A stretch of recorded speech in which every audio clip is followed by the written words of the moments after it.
catching the lips. I can't believe we're this close to a lion and we're just unconcerned.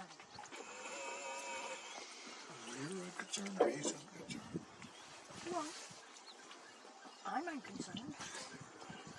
It's like we were talking about yesterday. Well, you know, when we go to the zoo, there's a fence, there's a boat, there's a... That was funny. But you know, that's to keep the people out.